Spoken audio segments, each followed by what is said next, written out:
कहीं ये बहुत बड़ा भाजपा आरएसएस का साजिश तो नहीं है? कैसे आया? एक विदेश की महिला देश के अंदर प्रवेश कर गई। हमारी खुफिया एजेंसी क्या कर रही थी? प्रधानमंत्री, गृह मंत्री, रक्षा मंत्री क्या कर रहे थे? तालियां बजा रहे थे, ठुमके लगा रहे थे। ये सरासर मोदी सरकार की विफलता है।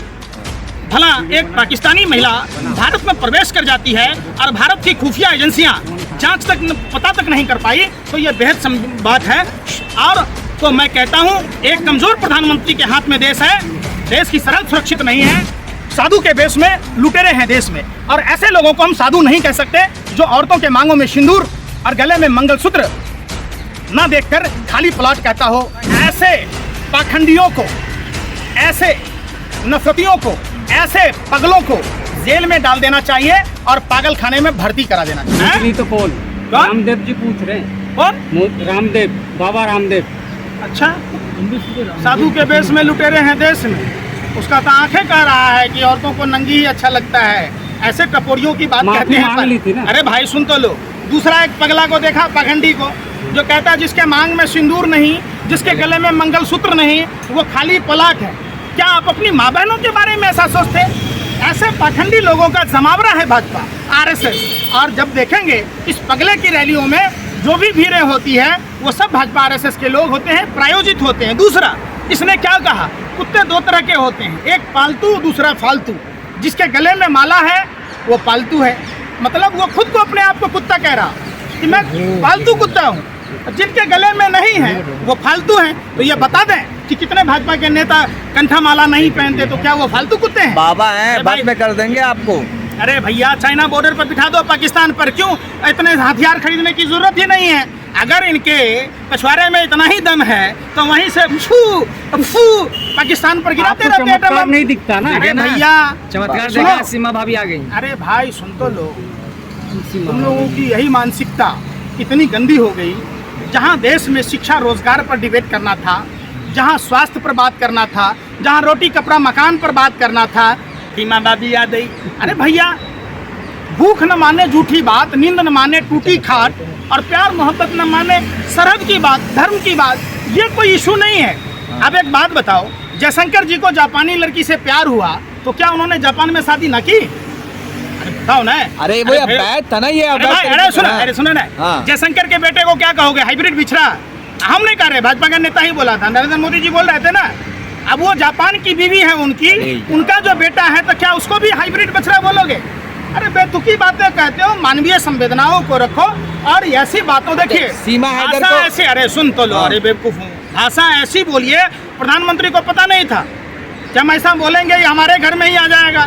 जिस परिवारवाद की बात बोल रहे भाजपा के सारे नेता, इसका मतलब जो भाजपा का नेता आज मंत्री विधायक है, कहीं गोद लिया हुआ तो नहीं है? कहीं अनाथाश्रम से तो उठा के नहीं लाए भाजपा के नेता लोग? आप बताओ ना, तो क्या वो परिवारवाद नहीं है? कितनी बेतुके बातों का कोई जवाब नहीं है। सीमा हैदर को ये यूपी एटीएस ने गिरफ्तार किया, पूछताछ कर रही। क्या लगता है, कहा जा रहा है जासूस होने का शक है उसके ऊपर? ये सरासर मोदी सरकार की विफलता है।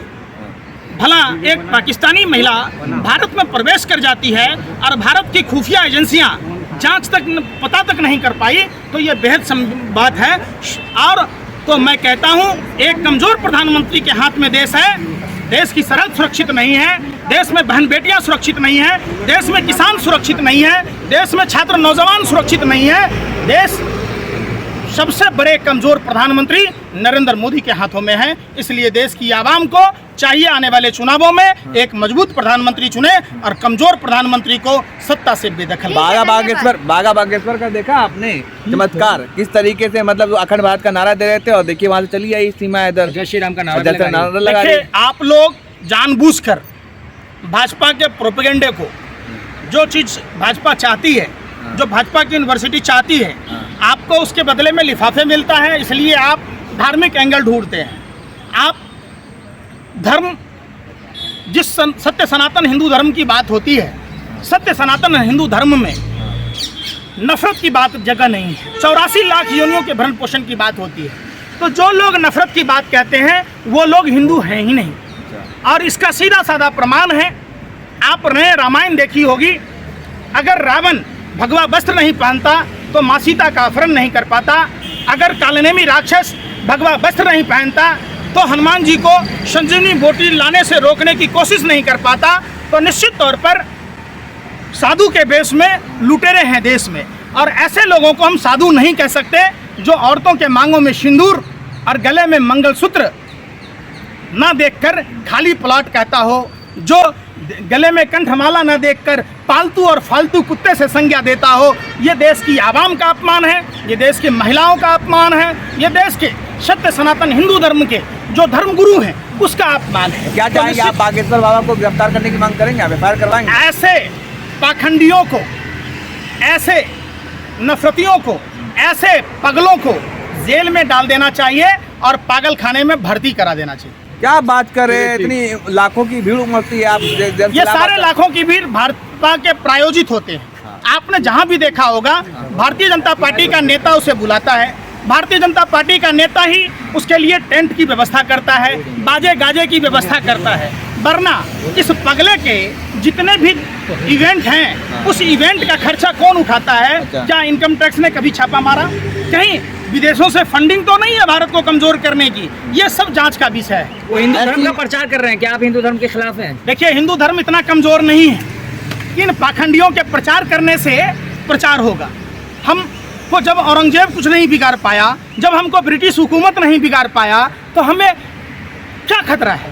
आप समझो, हिंदू धर्म इतना कोई कागज का वो नहीं है, नाव नहीं है जो पानी में किश्ती डूब जाए। हिंदू धर्म हमेशा से अधर्म के खिलाफ लड़ा है।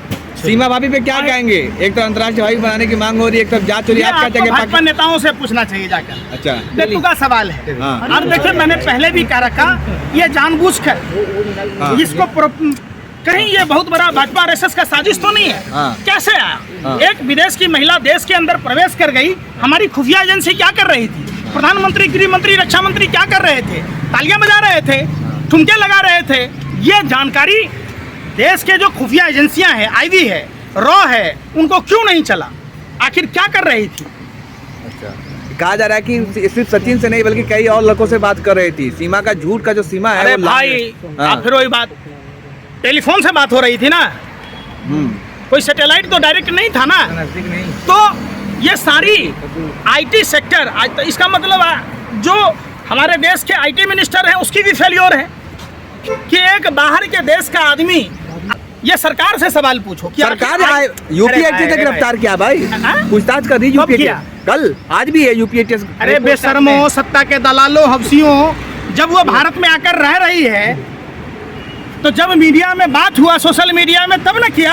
हाँ। इतने दिन से क्या छक मरा रही थी सरकार? तो फिर ये बेतुका सवाल है, चूंकि चुनाव में दिमाग को मैनिपुलेट करना ये मीडिया का काम है और मीडिया को ये टास्क दिया गया। सुन तो लो, मैं क्या कह रहा हूँ, ये कोई इशू नहीं है और इसको आप ना बढ़ाकर चढ़ाकर आप शिक्षा रोजगार पर सवाल पूछें। तो आप पंकज श्रीवास्तव क्या चाहते हैं? सीमा को वापस पाकिस्तान भेज दिया जाए या हिंदुस्तान में ही रखा जाए? क्या चाहते हैं? जांच की सुविधाएं हैं। अगर वो जासूस है तो उसे सख्त से सख्त सजा दी जाए। अगर वो एक साधारण महिला है तो उसे भारत की नागरिकता दी जाए।